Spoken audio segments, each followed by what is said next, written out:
époque où les fruits de la science menacent de mettre fin à toute vie humaine, où le capitalisme moribond semble capable de tout emporter avec lui, nous nous trouvons plus à même de vouloir découvrir les origines ultimes de ce cauchemar. I think that's part of it too. I mean, if they really understood what was happening in Ireland, they would get themselves sorted out and stand on the right side here, because we identify very closely in our struggle for equality and our struggle against oppression. In fact, the whole inspiration of our civil rights movement 10 years ago came from the black movement of America. And it looks to us from where we stand at home that our people are being oppressed with the active assistance of our people. We find that very sad. But this is where, power comes into it. I mean, upper class men oppress both men and they oppress women. Every man oppresses women. I mean, they have the chance to oppress the women they marry, their daughters. Looking kind of beyond that, then it would suggest that you want a complete change in society. Definitely. Class change. Definitely. Si résister à la culture dominante est la dernière chance de nous sauver, alors nous avons besoin d'une culture de résistance. La 6e extinction de masse a déjà commencé. La culture dominante est en train de rendre la Terre invivable. Nous devons résister à la civilisation industrielle qui détruit la planète. Faire face aux différents systèmes racistes, capitalistes, impérialistes, technoscientifiques et industriels est déjà très compliqué. Mais il est peut-être encore plus difficile de s'opposer à un des systèmes de domination les plus profonds, les plus anciens, les plus ancrés, la matrice sur laquelle se sont construits tous les autres, le système du sexe et genre, c'est-à-dire le patriarcat. À l'heure des écocides et sexocides à l'échelle globale, si le patriarcat est la pathologie, le féminisme est le remède.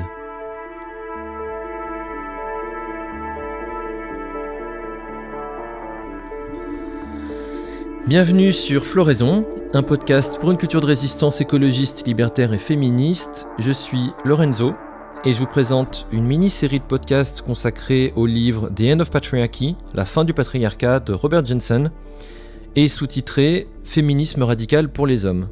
Ce sous-titre pose un certain nombre de questions, on verra plus tard. Publié en 2017 par Spinifex, une maison d'édition australienne diffusant de nombreux livres du féminisme radical. La fin du patriarcat est un texte assez concis, et mon résumé sera encore plus concis.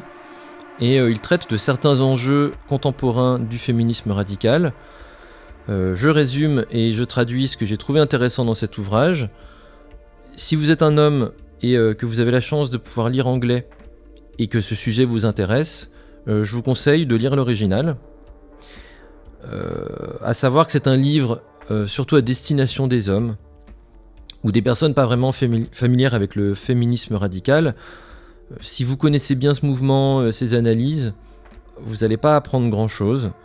De plus, l'ouvrage survole un peu les sujets et n'est pas exhaustif. Et d'ailleurs, il n'en a pas la prétention. Il ne cherche pas à faire un panorama complet du féminisme radical.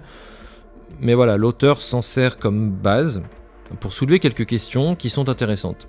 À ce titre, ça peut être un bon point de départ avant d'aller plus loin. Et d'ailleurs, Robert Jensen cite de nombreuses autrices féministes dans cet ouvrage. Voilà, bon, c'est seulement des références en anglais, mais qui peuvent permettre d'aller plus loin, d'approfondir si vous en avez envie. Cette mini-série est composée de 3 épisodes. Le premier définit les principaux termes utilisés, sexe, genre et patriarcat. Le deuxième présentera les grandes lignes du féminisme radical et la culture du viol. Et enfin, le 3e épisode abordera les questions de la prostitution-pornographie et du transgenrisme. Voilà, bonne écoute à vous.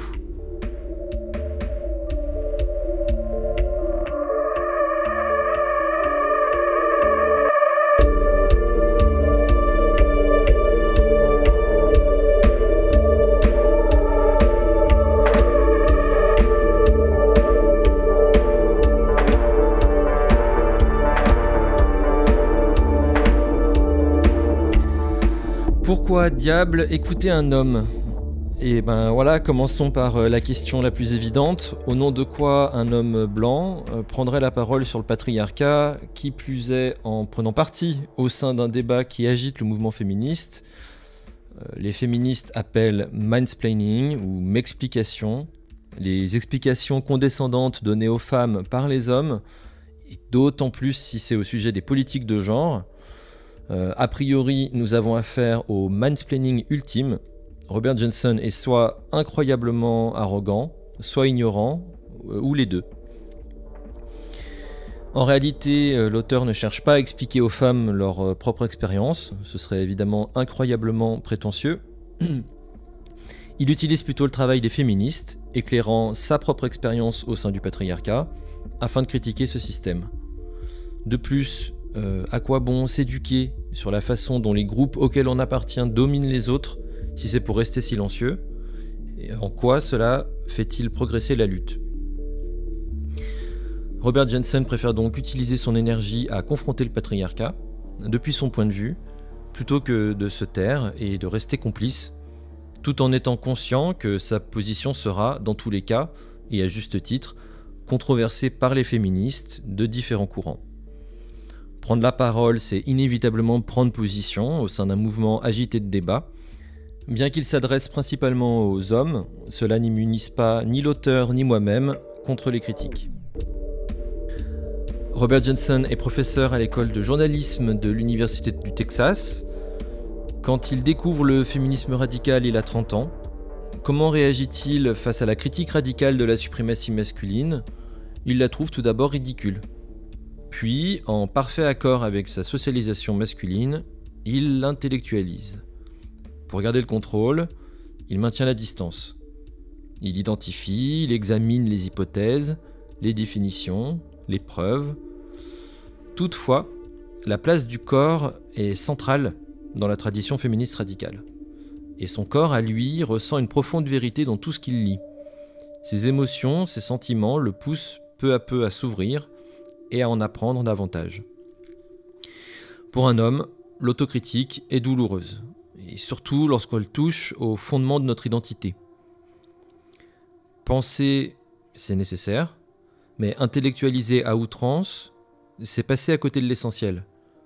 L'enjeu principal ici, c'est la sortie de la compétition masculine, de cette lutte interminable pour le contrôle, la domination, la conquête. Et c'est aussi la compréhension des blessures qu'on a subies et de celles qu'on a infligées aux autres, et du système qui est à l'origine de tout ça.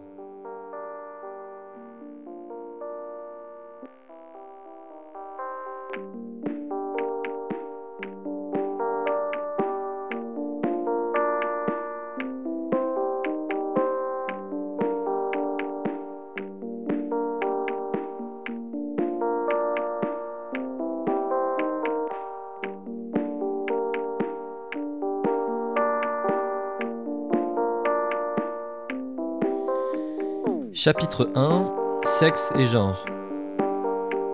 Dans toute discussion politique, les définitions sont essentielles. Commençons donc par les plus basiques. La planète Terre. Les êtres humains sont des organismes vivant dans des écosystèmes au sein d'un grand écosphère sur la planète Terre. Si nos capacités cognitives et linguistiques sont plus avancées que les autres espèces, en aucun cas elles ne nous permettent de transcender les limites biophysiques de l'écosphère. Nous sommes des êtres matériels dont les activités quotidiennes sont restreintes par ce cadre. Nous vivons dans la réalité matérielle de ce monde. La nature humaine. La nature humaine, c'est l'ensemble de ce qui est possible ou impossible aux êtres humains. C'est une notion vaste et variable d'un individu à l'autre. Les arguments essentialistes prétendent qu'il est tout simplement dans la nature des hommes et des femmes d'agir comme ils et elles le font. Cela justifie le statu quo, l'ordre établi. Si les hommes sont violents, s'ils tuent et violent, pas d'inquiétude, on peut tout expliquer par la biologie et par le patrimoine génétique. C'est dans leur nature, fin de la discussion. Bien sûr, il est difficile d'affirmer que les différences physiques entre les hommes et les femmes n'ont absolument aucune influence sur leur comportement. Cependant, il est complètement absurde de vouloir tout expliquer par la génétique. L'épigénétique nous révèle par exemple à quel point les liens entre l'expression des gènes, le comportement et les facteurs environnementaux sont complexes. Et puisque nous n'aurons probablement jamais de certitude sur l'influence exacte de la biologie sur nos comportements, les questions qui nous intéressent sont politiques. Quelles conditions sociales favorisent ou non l'apparition de la violence ?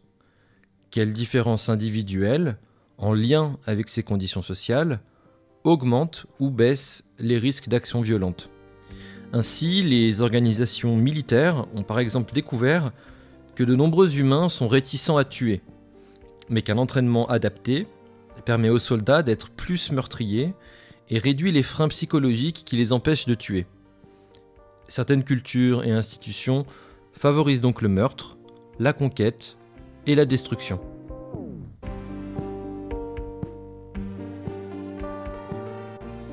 Sexe. Les humains sont des êtres vivants sexués. Pour se reproduire, ils ont besoin de 2 individus de sexe opposé, mâle et femelle.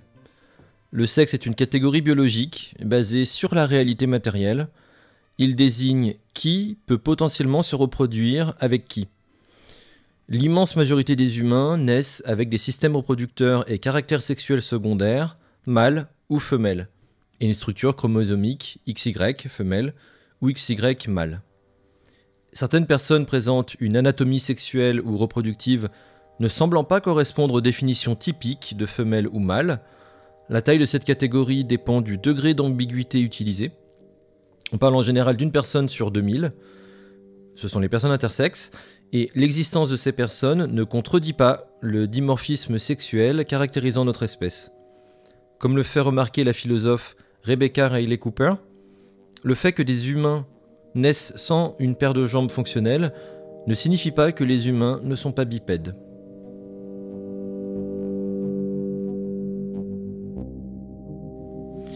Genre. Selon l'historienne John Scott, le genre est l'organisation sociale de la différence sexuelle.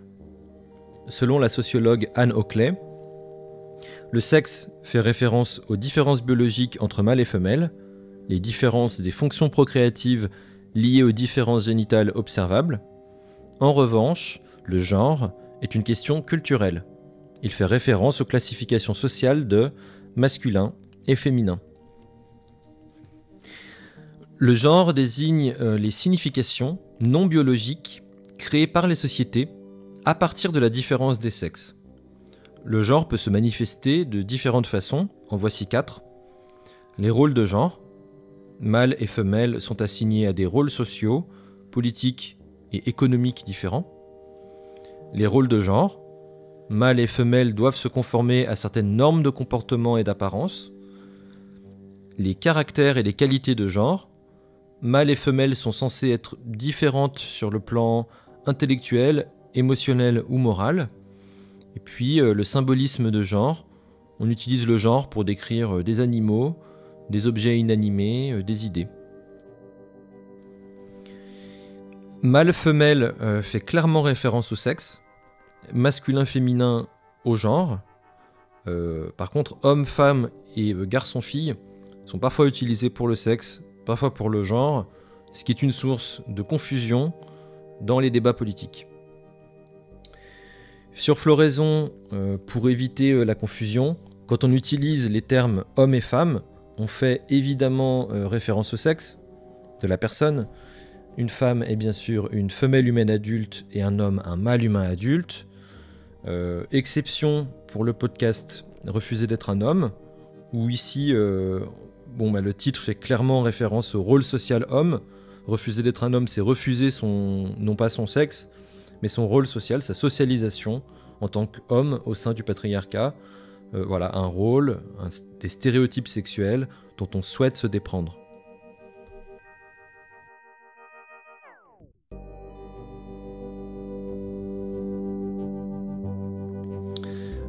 Le sexe, une construction sociale. Certaines théoriciennes, comme Judith Butler, affirment qu'en plus du genre, le sexe lui-même serait une construction sociale. Bon, c'est difficile à comprendre. Puisque nous organisons notre monde à travers le langage, toute chose que l'on nomme est d'une certaine façon, une construction sociale. Mais la question est plutôt de déterminer dans quelle mesure tel mot ou tel principe se fonde sur une réalité matérielle précise, indépendamment des perceptions et des pratiques humaines. À ce titre, définir le sexe comme une norme culturelle qui gouverne la matérialisation des corps ne semble pas particulièrement utile. Déclarer que les corps sexués sont construits par le discours ne change absolument rien au fait que la reproduction humaine nécessite invariablement un mâle et une femelle. Affirmer que les catégories mâle et femelle sont une construction sociale paraît donc absurde. Sexe, genre et race. Contrairement aux catégories de sexe, les catégories raciales sont biologiquement arbitraires, des constructions sociales. Ces catégories sont liées à des différences physiques observables, c'est vrai, comme la couleur de peau, mais contrairement aux catégories de sexe, la division des personnes en catégories raciales n'est liée à aucune différence ou caractéristique importante à la survie humaine. Les différences génétiques entre les humains selon la région d'origine de leurs ancêtres sont extrêmement faibles et ne sont pas une base pertinente pour le concept biologique de race. Ces différences sont significatives seulement d'un point de vue social. L'idée moderne de race est un produit de l'histoire et de la période de conquête et de colonisation occidentale. On peut très bien imaginer un monde sans catégorie de race, mais il serait impossible, hormis dans la science-fiction, de construire un monde sans catégorie de sexe. En outre, il est important de noter que mâle et femelle présentent biologiquement plus de similarités que de différences. Peut-on abolir le genre ? De nombreuses féministes radicales ont pour objectif l'abolition du genre. Par exemple, pour le Women's Liberation Front, WOLF, je cite, « Le genre est un système de castes hiérarchisées organisant la suprématie masculine. Le genre ne peut pas être réformé, il doit être aboli. » Pour Jensen, l'abolition totale est difficilement concevable dans le sens où il y aura toujours un discours, des symboles, des histoires associées à la différence entre les sexes qui existent. Genre, le mot genre est donc ici à prendre au sens large, comme toute représentation associée aux différences sexuelles matérielles. Dans cette perspective, le genre peut désigner des histoires faisant la promotion de l'entraide et de l'égalité entre les sexes, plutôt que la hiérarchie et la domination. Les différences biologiques entre mâles et femelles continueront d'exister, mais nous pouvons très bien leur associer des valeurs égalitaires. À titre personnel, je comprends cette réflexion de l'auteur, mais je doute que ce soit judicieux d'étendre encore le terme de genre à des sociétés post-patriarcales.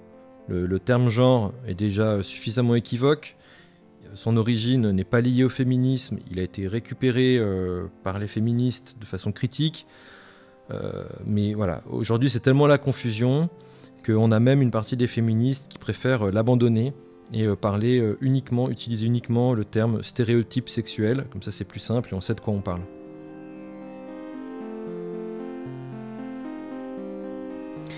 Nature et culture. Bon, il est clair qu'une part importante de nos comportements a une origine biologique et génétique, mais il est tout aussi clair que nos actions sont extrêmement influencées par la culture. À partir de là, il est difficile d'en dire plus avec certitude.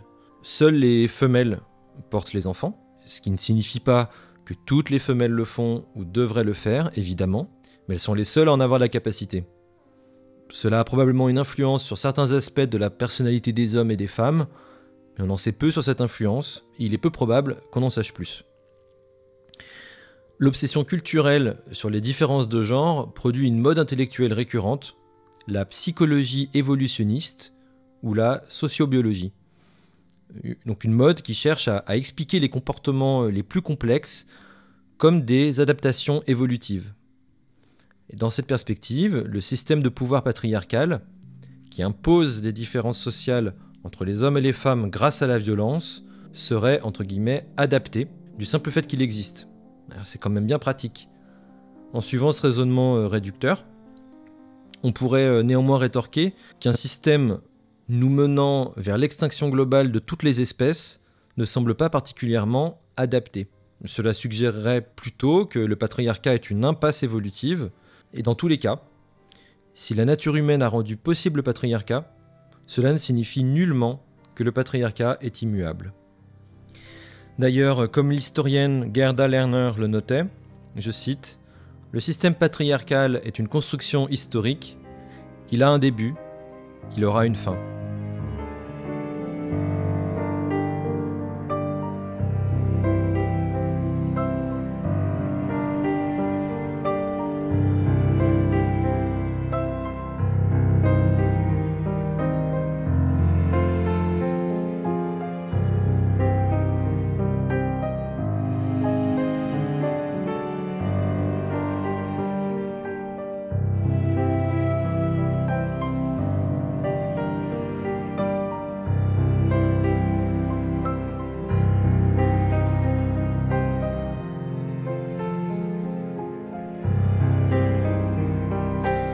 Chapitre 2 – Patriarcat.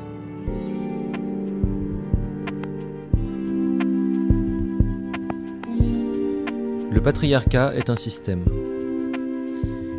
Le patriarcat, du grec « commandement du père », peut être compris comme l'organisation d'une communauté humaine, de la famille à la société, donnant à un mâle la domination sur les autres hommes et donnant globalement aux hommes le contrôle sur les femmes.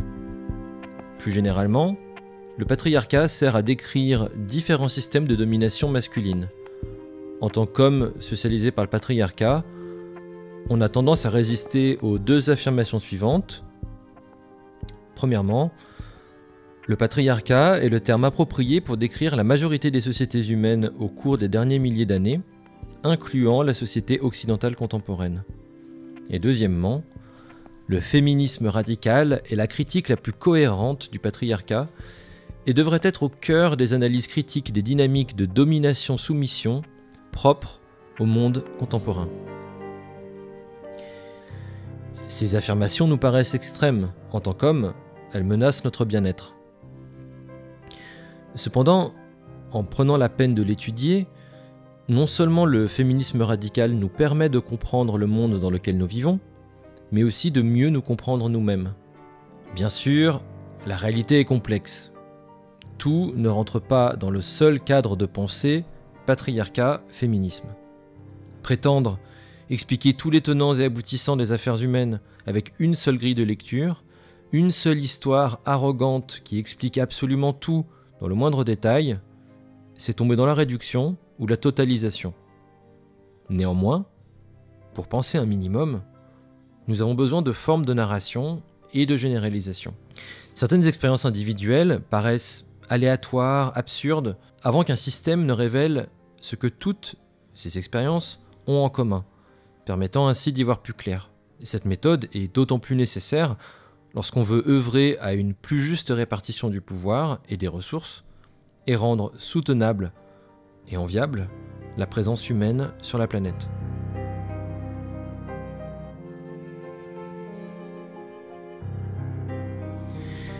Aux origines du patriarcat.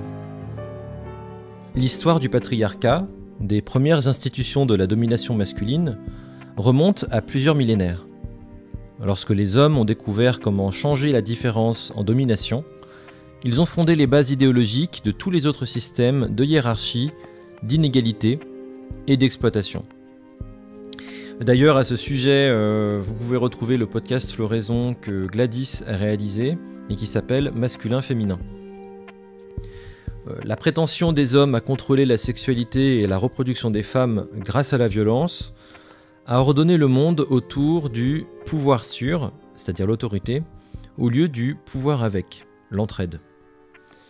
Cette dynamique de domination-soumission a fini par définir presque toute relation, de la cellule familiale au reste du monde. La pathologie du patriarcat, l'idée selon laquelle un groupe de personnes devrait en contrôler d'autres, posséder leur vie, est au cœur des crises actuelles.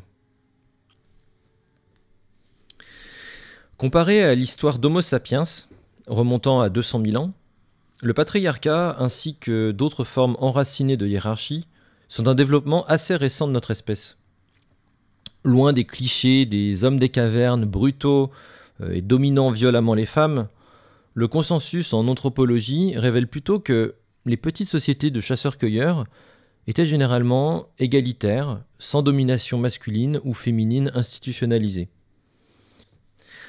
Gerda Lerner a analysé l'émergence du patriarcat au Proche-Orient en 3000 avant notre ère, montrant comment la subordination des femmes et le contrôle de leur rôle reproducteur par les hommes a précédé le développement de la propriété privée et a servi de modèle pour les autres formes de domination par les classes dominantes. Certes, dans les sociétés pré-patriarcales, les hommes et les femmes avaient des rôles différents. Leur différence biologique était à l'origine d'une division du travail, mais sans que cette différence marque nécessairement les femmes comme inférieures ou désavantagées.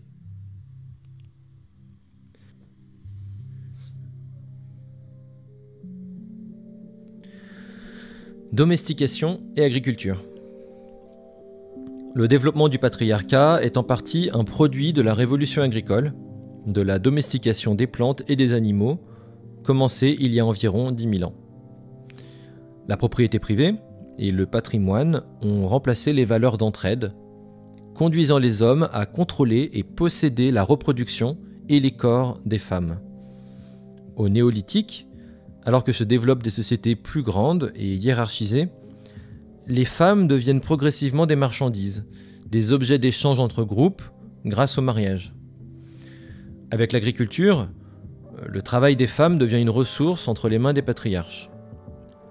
Ce travail est à la fois productif, c'est-à-dire dans les champs et dans les villages, et reproductif, créer les enfants nécessaires à l'augmentation du travail dans les champs. À mesure que les conflits armés deviennent plus courants, les femmes sont capturées et elles sont mises en esclavage. Selon Lerner, ce processus a servi de modèle pour l'esclavage des hommes.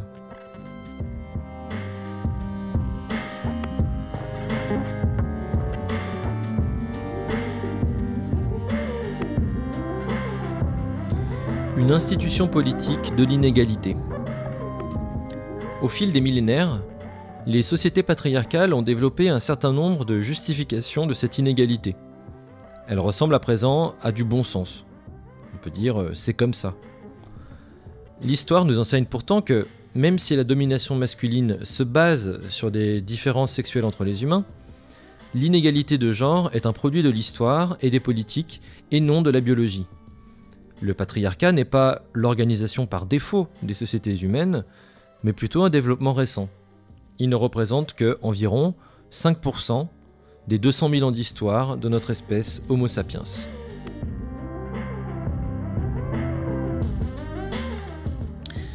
La critique féministe contemporaine du patriarcat en tant que système culturel, politique et économique global a émergé dans la seconde moitié du XXe siècle. Kate Millett est souvent citée comme la première à avoir utilisé ce terme dans son livre « La politique du mal » en 1970.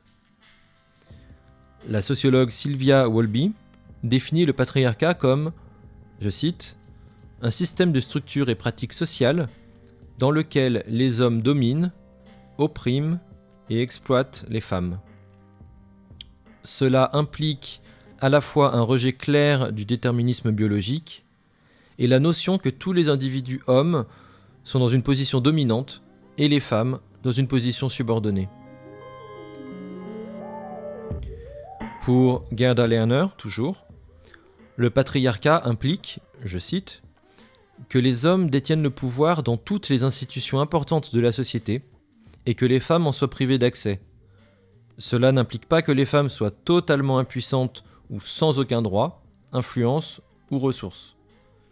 Les formes prises par le patriarcat changent selon le lieu et l'époque, mais l'essentiel demeure, quelques hommes contrôlent la propriété et maintiennent le pouvoir sur d'autres hommes et sur la plupart des femmes. Les institutions des hommes ou dominées par les hommes contrôlent la sexualité et la reproduction des femelles.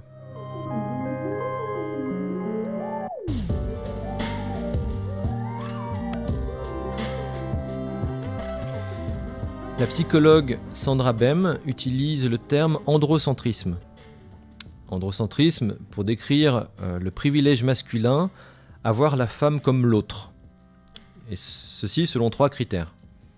Premièrement, la femme serait différente et inférieure à la norme universelle dont l'homme s'estime le représentant naturel.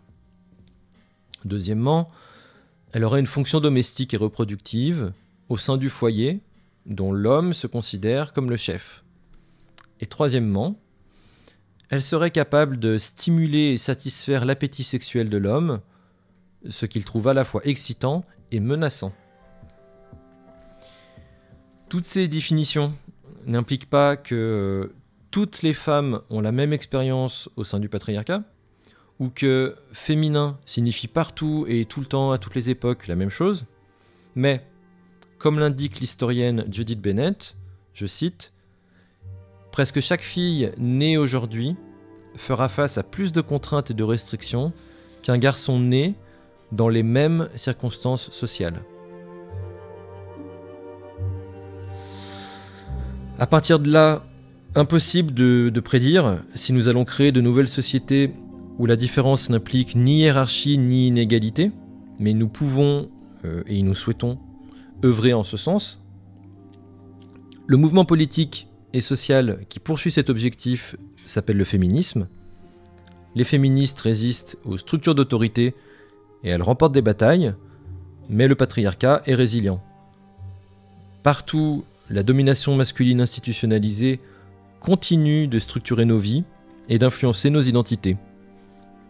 Pour en sortir, nous avons besoin d'une analyse radicale qui comprend, qui dénonce et élimine les racines de ce désastre.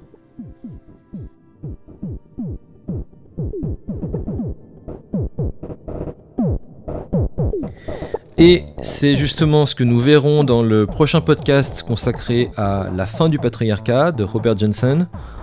Le deuxième épisode de cette mini-série présentera les grandes lignes du féminisme radical et la culture du viol.